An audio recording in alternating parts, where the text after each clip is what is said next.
Hello বন্ধুরা, সবাই কেমন আছো? আশা করি সবাই ভালো আছো।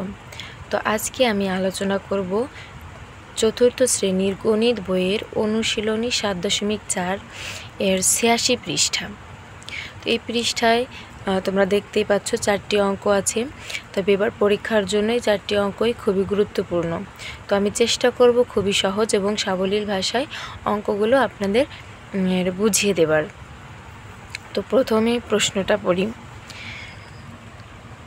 2টি ঘন্টার মধ্যে ক ঘন্টাটি প্রতি 8 মিনিট অন্তর এবং খ ঘন্টাটি প্রতি 6 মিনিট অন্তর বাজে।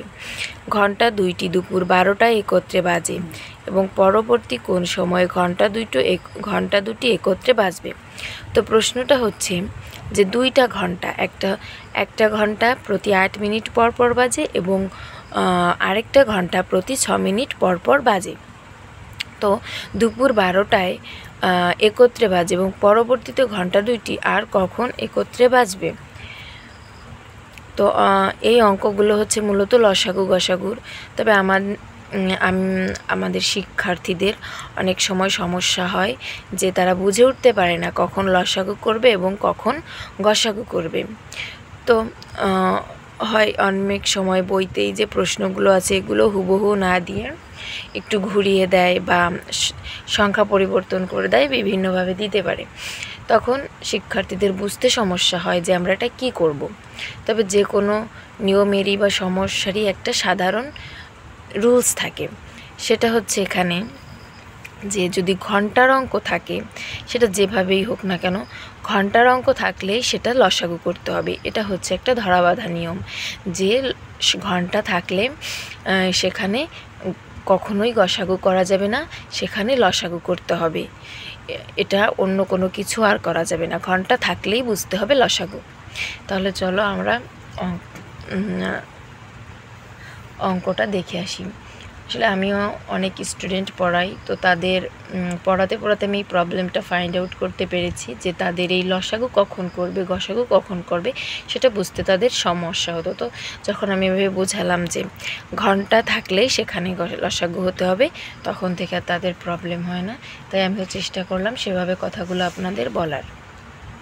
তো প্রথম প্রশ্ন করতে হবে যে অঙ্কটা যেভাবে 8 ও 6 এর লসাগুই হবে ঘন্টা দুটির একত্রে বাজার ন্যূনতম সময়।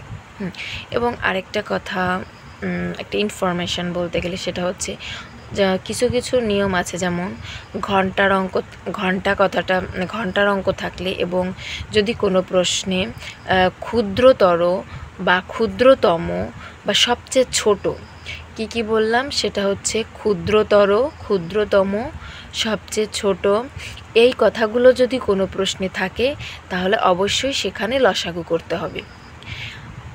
আর যদি কোনো প্রশ্নে বৃহত্তম, বৃহত্তর বা সবচেয়ে বড় এই কথা তিনটা থাকে, যেমন বৃহত্তর, বৃহত্তম বা সবচেয়ে বড়, এই তিনটা কথা থাকলে করতে হবে গসাগু। আর সবচেয়ে ছোট, ক্ষুদ্রতম, ন্যূনতম, ক্ষুদ্রতর এগুলো থাকলে লসাগু। আশা করি আমি আপনাদের বোঝাতে পেরেছি। তো চলো অঙ্কটা দেখে আসি। 8 ও 6 এর লসাগুই হবে ঘন্টা দুইটির একত্রে বাজার ন্যূনতম সময়। দেখো 8 এর গুণিতক বের করলাম, 6 এর গুণিতক বের করলাম। এবার 8 ও 6 এর লসাগু হচ্ছে কত? 24। লসাগু মানে কি? সবচেয়ে ছোট। আমি হয়তো এখানে আরও করতে গেলে আরও একই ধরনের সাধারণ যে গুণিতক সেটা আমি পেয়ে যাব, কিন্তু আমার দরকার হচ্ছে সবথেকে ছোট। লসাগু মানে তো সবথেকে ছোটটা বের করতে হবে। অতএব আমি আর এক্সট্রা করিনি বা করার দরকারও নেই। এরপরে ঘন্টা দুইটি দুপুর 12টায় একত্রে বাজার পর পরবর্তীতে ঘন্টা দুইটি আবার 12টা 24 মিনিটে একত্রে বাজবে। তাহলে উত্তর হবে 12টা 24 মিনিট। এরপরে নেক্সট যে কোশ্চেনটা আছে, এখানে দেখতেই পাচ্ছ একটা আয়ত আঁকা আছে। তো আমরা প্রশ্নটা আগে পড়ি। আমার কাছে 36 সেন্টিমিটার লম্বা ও 24 সেন্টিমিটার চওড়া একটি কাগজ আছে। তাহলে এটা একটা কাগজ, তো এটার লম্বা হচ্ছে 36 সেন্টিমিটার এবং চওড়া হচ্ছে 24 সেন্টিমিটার। তো আমি বর্গ আকৃতির কাগজ দিয়ে কাগজের পৃষ্ঠাটি ঢাকতে চাই। সম্ভাব্য সবচেয়ে বড়, এখন একটা আমি আগেই বলেছি, এখানে দেখো সবচেয়ে বড় কথাটা লেখা আছে, তার মানে কি এটা অবশ্যই গসাগু করতে হবে। সবচেয়ে বড় এই কথাটা আছে, অতএব সবচেয়ে বড়, এই সবচেয়ে কথাটা আছে মানেই বড় কথা, সবচেয়ে বড় কথাটা আছে মানে এটা গসাগু করতে হবে। তো এখানে হচ্ছে 36 ও 24-এর গসাগুই হবে সবচেয়ে বড় কাগজের বর্গটির বাহুর দৈর্ঘ্য। অঙ্কটা দেখতে হয়তো একটু বড় মনে হচ্ছে, কিন্তু অঙ্কটা আসলে অনেক সহজ, এভাবেই করতে হবে। 36-এর গুণনীয়কগুলো আগে বের করব, এরপরে 36-এর সাধারণ গুণনীয়ক, এগুলো আর কি হচ্ছে এভাবে এখানে গুণাকার দেওয়া আছে, এগুলো আমি পরপর ইউ আকৃতিভাবে সাজিয়েছি, যে ছোট থেকে বড় শুধু এগুলো লিখেছি। এরপরে 24-এর গুণনীয়ক,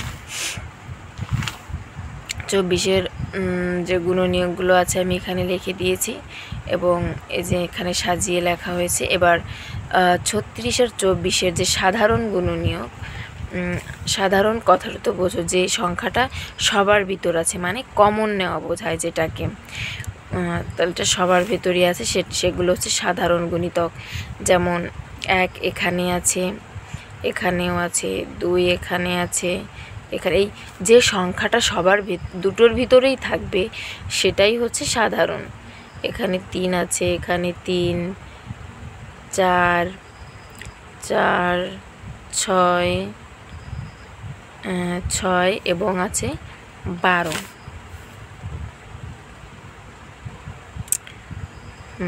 তাহলে এগুলো হচ্ছে আমার সাধারণ গুণনীয়ক। এবং গসাগু মানে কি, সব থেকে বড় যেটা সেটাকে বলা হয় গসাগু। তাহলে 36 ও 24-এর গসাগু হচ্ছে 12।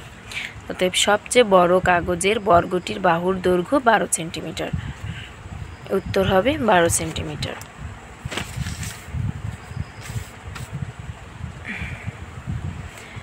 নেক্সট যে কোশ্চেনটা আছে, এটা হচ্ছে 17 সেন্টিমিটার লম্বা, 5 সেন্টিমিটার চওড়া আয়তাকার টালিকে সাজিয়ে পাশে দেখানো ছবির মতো করো। একটি ক্ষুদ্রতম বাহু বিশিষ্ট বর্গ তৈরি করতে চাইলে কত সেন্টিমিটার বাহু বিশিষ্ট ক্ষুদ্রতম বর্গ তৈরি করা যাবে? তাহলে এখানে দেখো ক্ষুদ্রতম কথাটা বলছে, তার মানে এটা কি করতে হবে? লসাগু করতে হবে। এটা হচ্ছে 7 ও 5-এর লসাগুই হবে ক্ষুদ্রতম বর্গের এক বাহুর দৈর্ঘ্য। 7-এর গুণিতকগুলো এখানে আমি লিখে দিয়েছি এবং 5-এর গুণিতকগুলো। এবার 7 ও 5-এর লসাগু হচ্ছে 35। তাহলে একটি ক্ষুদ্রতম, এই লেখাটা হয়তো দেখতে একটু বড় লাগছে, কিন্তু এটা একদম হুবহু বই থেকেই লেখা। আমার এখান থেকে শুরু করতে হবে বই দেখে দেখে, যে একটি ক্ষুদ্রতম বাহু বিশিষ্ট বর্গ তৈরি করতে চাইলে এই কত, এখানে 35 সেন্টিমিটার বাহু বিশিষ্ট ক্ষুদ্রতম বর্গ তৈরি করা যাবে। তো উত্তর হচ্ছে 35 সেন্টিমিটার। এরপরে 11তে আছে যে রাসেলের কাছে 45টি আপেল ও 18টি কমলা আছে। রাসেল কোনো আপেল বা কমলা অবশিষ্ট না রেখে যত বেশি সম্ভব শিশুর মধ্যে এমনভাবে ভাগ করে দিতে চায় যাতে প্রত্যেকের সমান সংখ্যক আপেল ও কমলা পায়। রাসেল কতজন শিশুর মাঝে এগুলো ভাগ করে দিতে পারবে এবং প্রত্যেক শিশু কতটি করে আপেল ও কমলা পাবে?